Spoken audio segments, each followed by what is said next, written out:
Thank you very much for inviting me to speak to you today.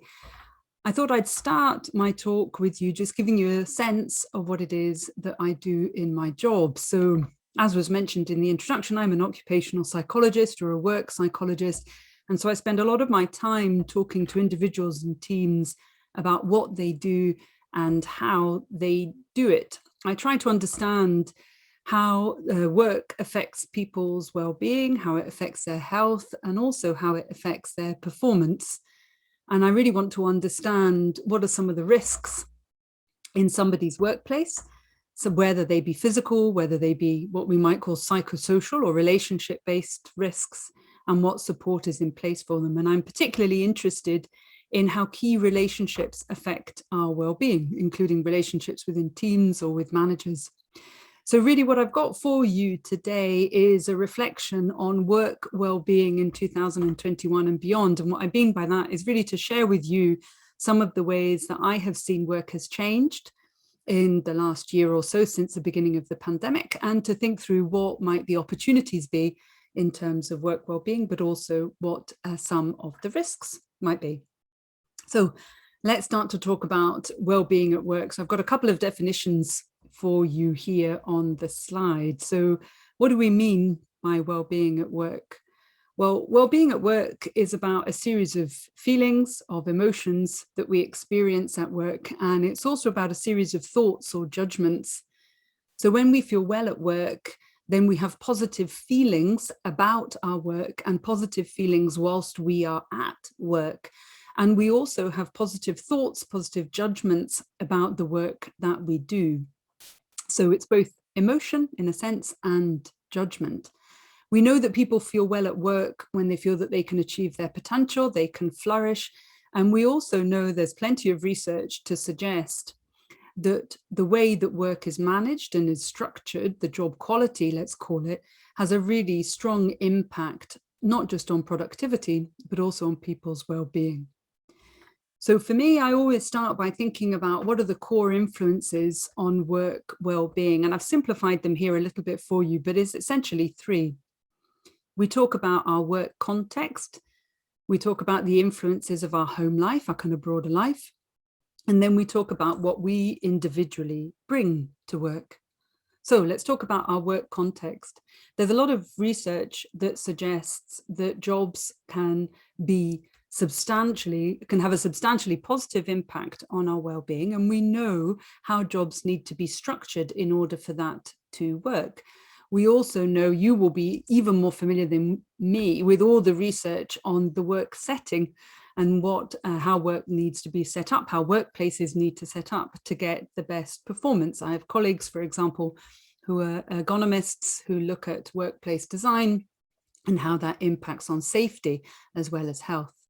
So there's features of our work, but there's also features of our home life. So what's happening for us in our wider life, our personal circumstances, it might be to do with where we're living, it might be to do with the support networks we have, it might be to do with other things that are happening in our life. We know that that also affects our well-being at work.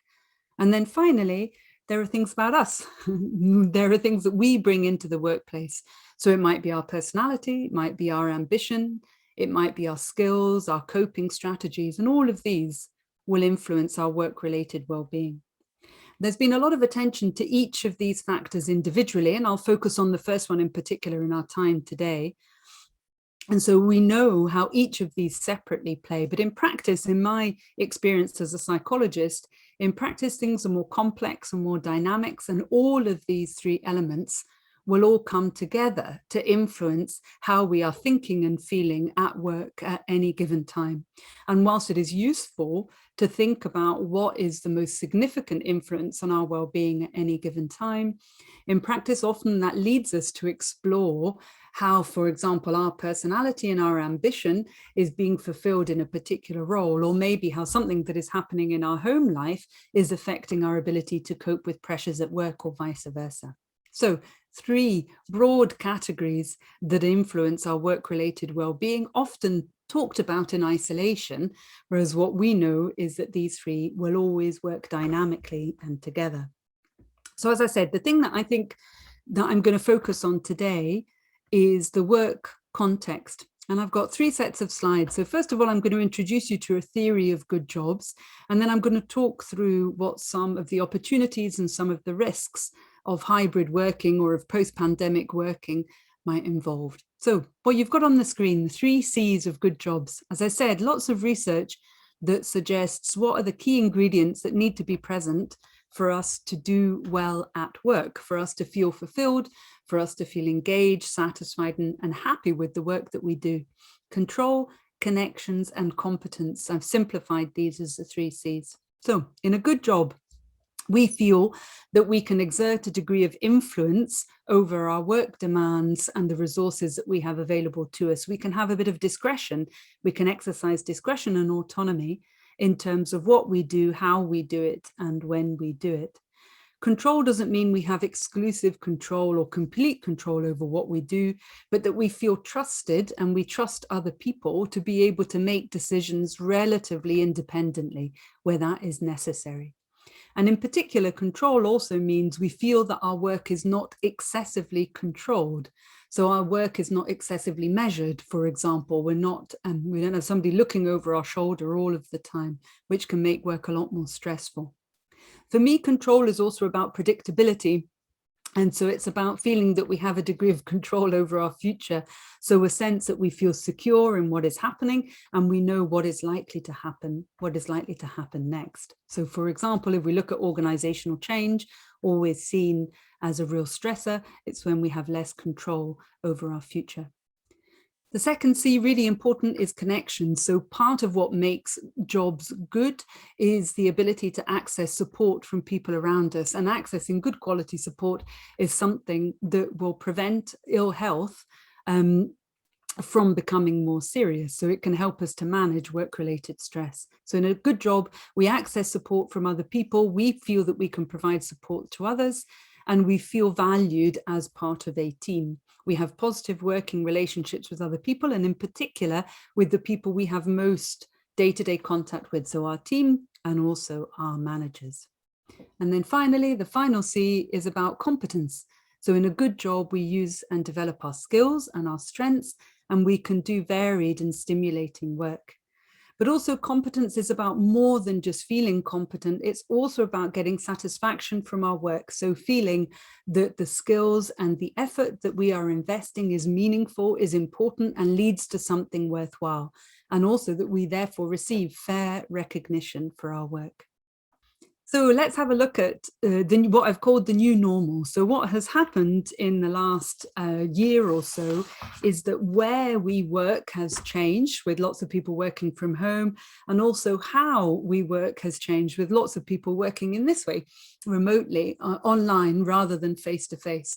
So I think it's quite interesting to reflect on how have these changes and how will hybrid working impact our relationship with our work. So first of all, I think it's about control. So we've had to live with a lot of uncertainty, and this will continue. And in particular, we have been told for a very long time that working in a communal workspace is high risk, so that we ought not to work in an office, we ought not to work with other people in the room, and that we should stay separate from other people. So this perception that actually office working is risky has really kind of started to take hold, and we will need to adjust out of this to be able to go back into working kind of face to face. Also, the fact that we're now working from within our home. So you'll see I'm at home, have been working at home since last March, means that our home space and our workspace have often become the same. Some people might have the luxury of having a spare room and a separate space in their house where they can work, but a lot of people will have been working in a room that was maybe also their bedroom, their kitchen, their dining room. I'm working in a room that is a bit of a hybrid with a study, but I've also got some washing hanging up. So it's a compromise. What this means is that our work has entered our personal space in a way that it will not have done in the past. And that means if there is something that happens at work that is more stressful, more difficult, then it will also affect our well-being, and it will stay with us for longer. But also the positive, if there's something very positive, we might be able to share it more with people around us. Connections and competence has been really impacted by how we're doing our work. So we've had to learn to connect on Teams. And what I'm hearing a lot of people saying is that actually connections on Teams have really facilitated task-based conversations, but they're not quite so good at the relationship building conversations. So whereas in an office, you might chat, you might go for coffee, you might see somebody as they're walking in and out of the office, you might hear a little bit about their day. That's much harder to do on Teams. So whilst Teams has worked really, really well in some respect, it is reducing what we talk about and how we talk about. And also the final point there, really important, people are becoming more isolated, and it's harder to really identify if somebody is well, is happy and is satisfied, or if somebody is under a significant amount of pressure, because we just don't see them as much. And what you might see is the kind of head and shoulders shot. You don't see the whole person. So it's become harder to identify who's struggling. And then finally, with the competence, I think it's become, there's now quite a lot of research about the fact that working in this way is tiring. Teams is tiring, we have Zoom fatigue, and it's harder to be creative when we have to look at ourselves, for example, or cope with our own image, and it's harder to be creative when we're doing things on Teams. So we've talked about some of the risks, but I think there are also really interesting opportunities. And again, I've talked about these in relation to control, connections, and competence. So working in a hybrid way, when we're working partly from home and working partly from a communal space, may become the norm. And it does offer greater flexibility in terms of working patterns and working times. Lots of people have benefited from not having to commute, for example, and have really felt that this has given them a chance to improve their work-life balance. And I think as long as we transition to a time when we genuinely have control of where we're working compared to what we've been living through over the last couple of years, when we have had no control over where we were working, we were told to work from home, then that does offer real possibilities in terms of people's well-being. Also, I think that whilst Teams does have limitations, actually, I found that workplaces have become more geographically neutral, and I know a lot of large organizations are considering their footprint and where they locate their offices. It also means that if you have teams spread across different locations, then that, whether how close you are to a main office, becomes less of an issue. And what I've called geographical hierarchies within teams will be reduced. And so everybody will be, in a sense, kind of more democratically together. I think also connections have become a bit more agile and more flexible. People have really benefited from being able to attend training online, for example, for being able to do seminars. And so the way that we have learned and the way that we have adjusted to live with online technology has made us become more competent and has made us more resilient and more adaptable in a way that I think we never thought was possible in February 2020. So we're using technology to do more, and actually the technology itself has evolved to help us to do more. Where I'd like to end is to maybe have some kind of reflection points or maybe discussion points. I've called these reflections from a psychologist and to some architects. And again, I've split these between connections and competence. So I think in terms of the new normal, in terms of readjusting, I think the safety of workplaces will be really important. I think people need to understand how to be safe in their offices. I think this means that safety measures in offices and workplaces will need to be very clear and very visible, so people feel in control of the level of risk. So we're going from a situation when, if we're working from home, we control our exposure to the virus and we have quite a lot of control over that, to going back into an office where we're handing over at least part of that control to the organization.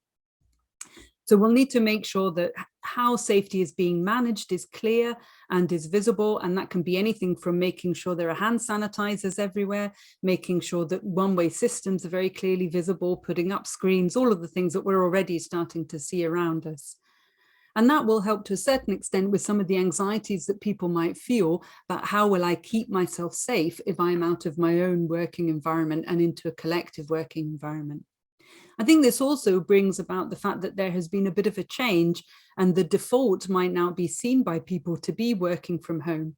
And so a readjustment and into working back in office spaces or to a hybrid way of working might need to be incentivized to a certain extent, many of my clients tell me that they're struggling because lots of people now prefer to work from home and don't want to come into the office. And so they feel as though they need to make the office more appealing in order that people feel I can do something in my office that I cannot do from home, whether that is I can access certain technology, whether maybe your office is more luxurious than your home, for example.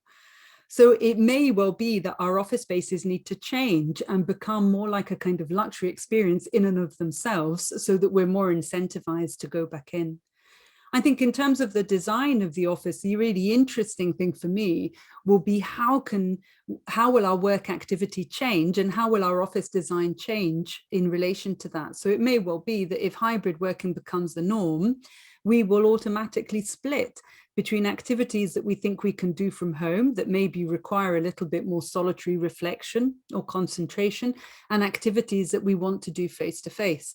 And it may be that workplaces become almost exclusively dedicated to this face to face and group activities. So it might be interesting to think about, well, how can space and design facilitate these activities that cannot be done in any other place? And so the office design itself might need to be hybrid in order to match the kind of hybrid working that we are now starting to see as the norm. And then finally, and in some ways, I think almost more interestingly, most interestingly out of the three, I'm sure you will all be very aware that workplaces are more than just bricks and mortar. They're places of team identity. So when we walk into an office and we see even where the building is, what kind of building it is it modern, is it a traditional building, the color schemes, the furniture that was chosen, the office layout, they all tell us things about the company's values. They tell us about the company's ethos, their brand. There is a kind of corporate identity. I think a really interesting question is, how has that work identity lessened as we have started to work from home? And therefore, can office redesign reinforce our work identity and therefore incentivize us to go back to work and to feel that connection to something that is more than our individual tasks? So what I've tried to cover quite a lot is how work plays a fundamental part in our wider well-being. It's one factor, it's a significant one. I think there's a real potential to think about how new workplaces and hybrid working places can build on our mental health in the way that it's designed and in the experiences that we have, and how changes to work due to COVID, I think, present some risks, definitely, but also some really interesting opportunities. Thank you very much.